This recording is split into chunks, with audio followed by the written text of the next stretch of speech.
బాల్య దశ నుండే మన పిల్లలకు ఆధ్యాత్మికమైనటువంటి పునాది ఏర్పరచుకోగలిగినట్లయితే, ఆధ్యాత్మిక సంపద మన పిల్లలకు అందివ్వగలిగినట్లయితే, ఆధ్యాత్మిక సంపద చేత వారి యొక్క జీవన విధానంలో ఉండేటువంటి జీవిత సౌధాన్ని వారు చక్కగా తీర్చిదిద్దుకొని వారి యొక్క జీవన విధానంలో సుఖము, శాంతి, సంతోషం, ఆనందం, ఆరోగ్యం, ఆయుష్ రూపంలో చక్కని మనుగడ సాగించేటువంటి అవకాశం మనకు కలుగుతుంది.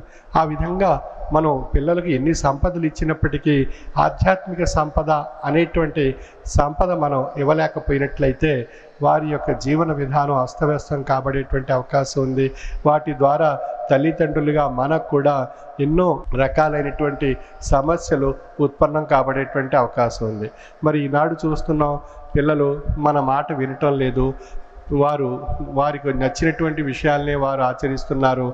మన తల్లిదండ్రుల యందు కానీ, ఉపాధ్యాయుల యందు కానీ, అతిథుల యందు కానీ గౌరవభావం కలిగి ఉండటం లేదు.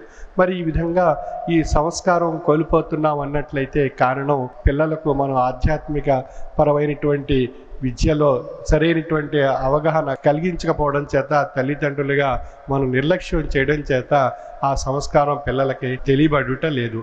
కనుక పిల్లలకి ఆధ్యాత్మిక పరమైనటువంటి సంస్కారం అందివ్వగలిగినట్లయితే ఆ యొక్క సంసారంలో చక్కని ఆధ్యాత్మిక బాంధవ్యం ఏర్పడి మనకు చక్కని జీవన విధానం సాగించేటువంటి అవకాశం కలుగుతుంది.